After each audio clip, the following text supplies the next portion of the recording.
If I were sitting across from you at a coffee shop and I asked you, what's your story?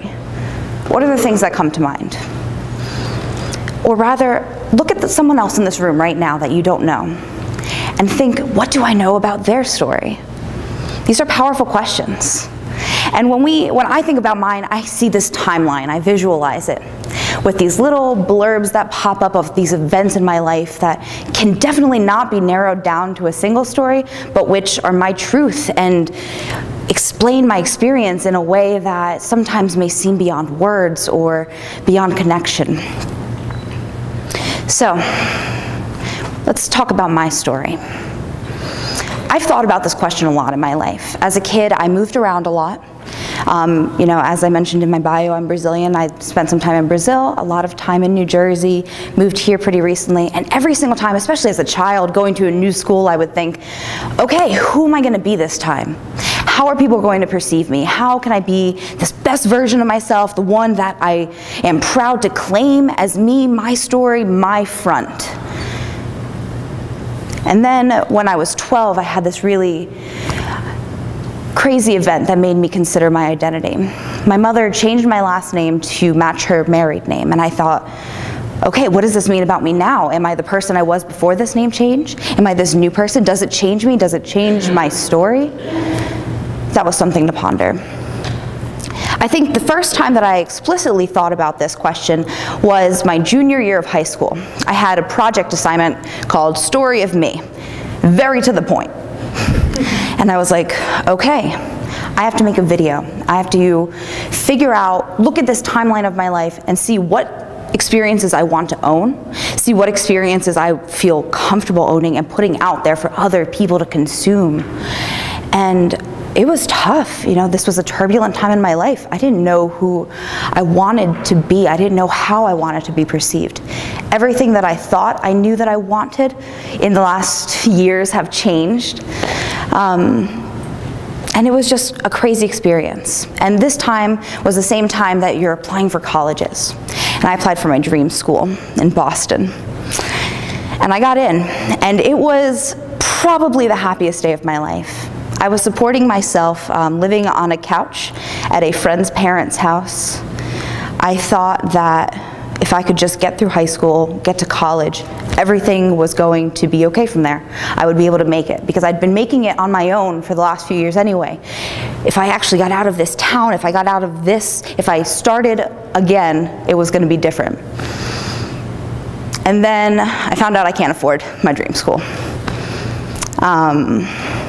And that broke me. I was filling out the FAFSA, and they asked questions about my mother's income, but they didn't ask anything about my actual situation. They didn't understand that I was this individual just trying to make my way through a world that seemed like an obstacle, like adversity at every step. And I didn't know what to do. So my guidance counselor, this amazing woman that I will never forget, said, okay, let's send a letter to financial aid officer at your school, and we're gonna tell her what's going on, why you need some additional aid, and we're gonna see what happens. And I was like, crap. I gotta write it all down now.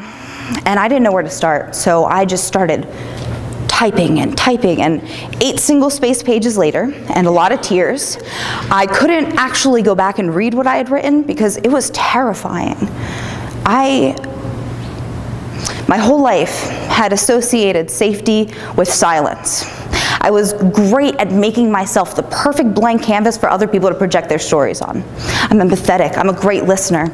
I'm the person that everyone wants me to be all the time.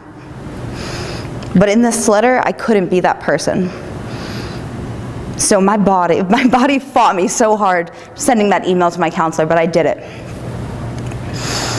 And then the next day at school, she calls me to her office, and I am trembling. I feel sick, and I'm like, oh my gosh, someone knows these nitty-gritty details about my story. I am a survivor of abuse, and I have been abandoned, and I am so many things, and now someone knows this about me.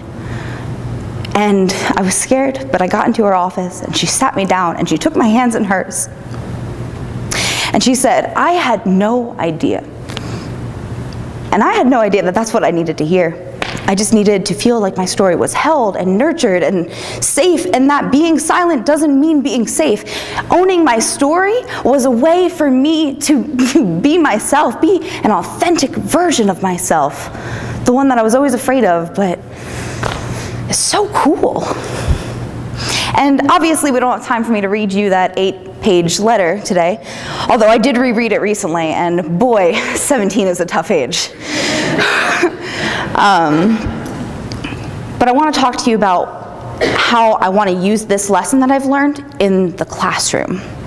As a pre-service teacher, I think it is so important to know stories. When we are exposed to stories, they stir our imagination, they expand our boundaries, like Jermaine was saying. I don't know where he is. Like Jermaine was saying, when we are exposed and we expand our horizons in our world, we can accomplish so much. And that exchange that you were talking about, that's a transaction that we have with books, with movies, with everyone here, with those activities that we just did. Like, how powerful is it that we can connect our lives to other people's with these tiny exchanges of stories? And every single person that we look at, and for teachers, every child that comes into their classroom, we get a snapshot of their life, just this little slice. We look at a person and we think, ah, this is a cover of a book I already know the story to. But what we don't know is that within every single one of us is a wealth of stories, a library that is just like aching to be read and heard and understood, even when we don't think that's what we want, because it's scary to put ourselves out there explicitly, boldly, bravely. When we give our students the opportunity to reflect and own their stories, and we already do this in a lot of ways, self-journaling, reflection, evaluations, peer mediation, building communities, but when we do it beyond getting a grade or beyond an assignment, we can empower our students and we can empower each other. It's so strong to be able to say, this is who I am, and to be okay with that changing. When I thought about coming up here today, I was like debating whether or not my story was important. And then I thought, gosh, I am a hypocrite. Because when we think that stories only have one voice, they're only meant for the heroic endings or the tragic endings, then we are just falling into the same trap that I fell into and continue to fall into. And how foolish is that? That we're so afraid of making that connection that we can't push through sometimes. I know everybody here probably saw Oprah's acceptance of the Cecil B. DeMille Award. And she said something that stuck with me. She said, what I know is that the most powerful tool we all have is to own our truth. And gosh, how unbelievably accurate that is. So, what I want us to take away today, especially any of those in education or those of us who are working with marginalized communities, with children, with people who might not have found their voice, or people who have found their voice. Let's ask questions. Let's break the surface. Let's start saying, what is your story? What's your story? Tell me something. And if you don't believe that humans are natural storytellers, go ahead and ask someone about a time they almost died, or ask someone about the worst movie they've ever seen. You're going to get stories. Ask someone about the best childhood memory they have. These are going to be powerful, incredible stories.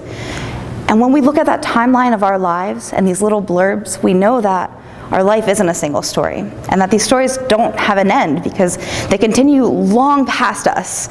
Our stories are these abstract, beautiful things that don't have a lifespan or a body. They're something else. And when we look at all of these moments in this timeline, how can we say that our story isn't worth being heard?